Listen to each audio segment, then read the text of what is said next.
ಮುಂದೆ ನೀನು ನನಗೆ ಕಾಟ ಕೊಡಲ್ಲ ಅನ್ನೋದಕ್ಕೆ ಏನು ಗ್ಯಾರಂಟಿ?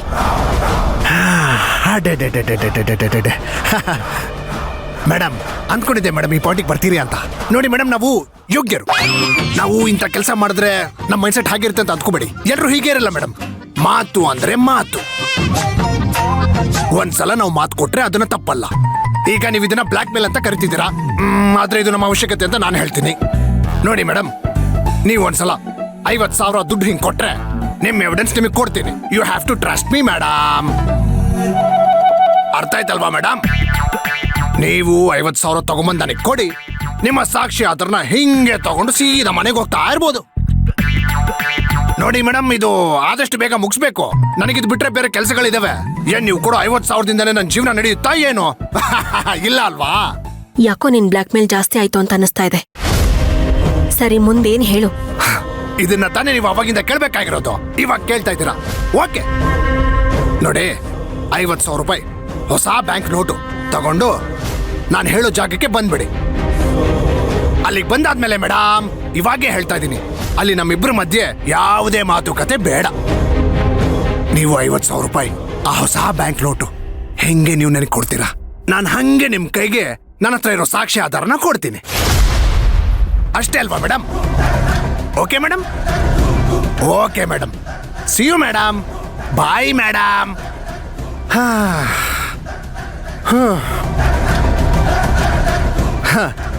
ಆ ಮಂತ್ರನ್ಗೆನೆ ತಿರುಮಂತ್ರ ಹಾಕ್ಬಿಟ್ಟಿದ್ದೀನಿ. ಬಾ ಬಾ.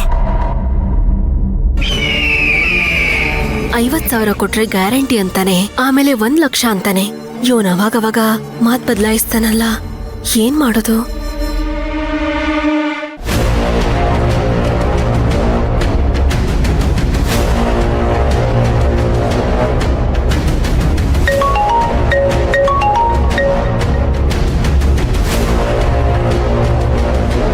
ನಮಸ್ಕಾರ ಮೇಡಮ್, ಚೆನ್ನಾಗಿದ್ದೀರಾ? ಇನ್ನೊಂದು ಡೀಲ್ ಇದೆ, ಮಾಡ್ಕೊಡ್ತೀರಾ? ಹೇಳಿ ಮೇಡಮ್, ನೀವು ಕೊಡೋದು ಹೆಚ್ಚಾ ನಾವು ಮಾಡೋದು ಹೆಚ್ಚಾ? ಎಷ್ಟೊಂದು ದಿನ ಆದ್ಮೇಲೆ ಜ್ಞಾಪಿಸ್ಕೊಂಡಿದ್ದೀರಿ. ಹೇಳಿ ಮೇಡಮ್, ಏನ್ ಮಾಡಬೇಕು? ನೋಡಿ, ನಾನು ಹೇಳೋ ಲೊಕೇಶನ್ಗೆ ಬರಬೇಕು. ಏನೇನು ಮಾಡಬೇಕು ಅಂತ ಮೆಸೇಜ್ ಮಾಡ್ತೀನಿ. ಆ ಥರ ಪ್ಲಾನ್ ಎಕ್ಸಿಕ್ಯೂಟ್ ಮಾಡಿದ್ರೆ ಸಾಕು. ಏನ್ ಮೇಡಮ್, ಸ್ಕೆಚ್ ನೀವೇ ಹಾಕ್ಬಿಟ್ಟಿದ್ದೀರಾ? ಆಯ್ತು ಬಿಡಿ, ಡೀಲ್ ಮುಗಿಸ್ಕೊಡ್ತೀನಿ ಮೇಡಮ್. ದುಡ್ಡೆಷ್ಟಾಗುತ್ತೆ? ನೀವೇ ನೋಡಿ ಏನ್ ಕೊಡ್ತೀರಾ ಕೊಡಿ ಮೇಡಮ್. ನೋಡು, ಕೆಲಸ ಮುಗಿದ್ಮೇಲೆ ದುಡ್ಡು ತಗೊಂಡು ಹೋಗು. ಏನ್ ಮೇಡಮ್ ಹಿಂಗಂದ್ಬಿಟ್ರಿ? ನಾವು ಮೊದ್ಲಿಂದ ನಿಮ್ ಫ್ಯಾನ್ ಮೇಡಮ್. ನೀವೇನ್ ಹೇಳ್ತೀರಾ ಅದನ್ನ ನಾನು ಮಾಡ್ಕೊಡ್ತೀನಿ ಮೇಡಮ್. ಅದೆಲ್ಲ ಬೇಡ. ಆಯ್ತು ಮೇಡಮ್.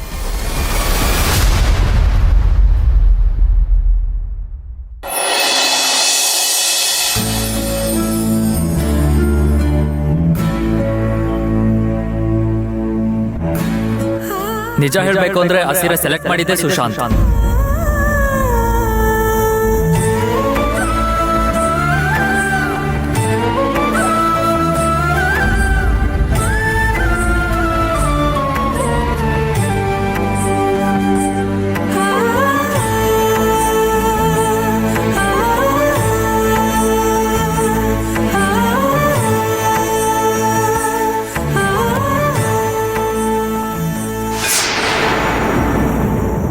ನಾನು ಅದಕ್ಕೆ ಬಿಲ್ ಕೂಡ ಪೇ ಮಾಡಿಲ್ಲ. ಸುಶಾಂತ್ ಅವರೇ ಕೊಟ್ಟಿದ್ದು.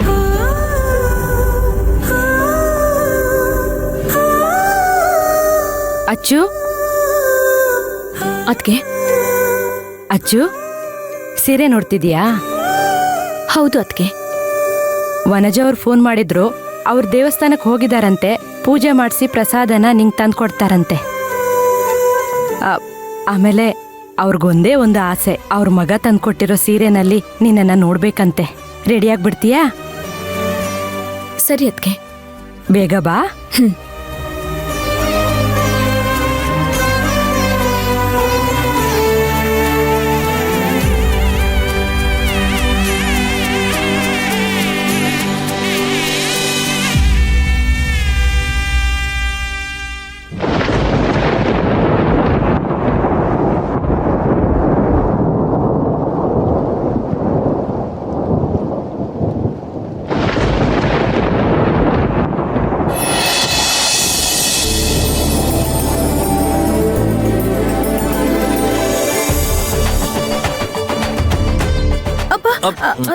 ಸಾರಿ ಸಾರಿ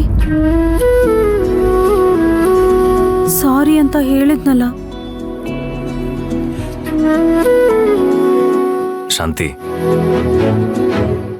ಏನು? ನಿನ್ನೊಂದು ಮಾತು ಕೇಳಲ್ಲ? ಹೇಳಿ. ನೀನು ಈ ಸೀರೆ ಉಟ್ಕೊಂಡ್ರೆ ಅದೇನೋ ಒಂದು ಒಳ್ಳೆ ಕನ್ನಡ ಪದ ಇದೆ, ಮೋಹಕ. ತುಂಬಾ ಮೋಹಕವಾಗಿ ಕಾಣ್ತೀಯ.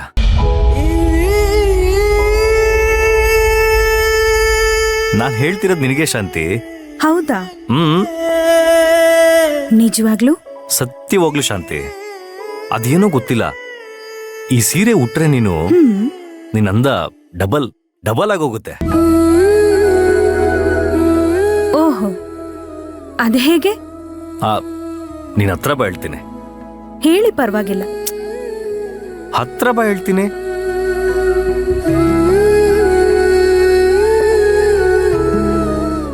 ಈಗ ಹೇಳಿ.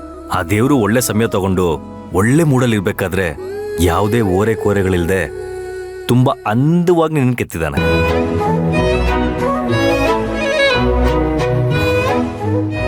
ಹೌದು,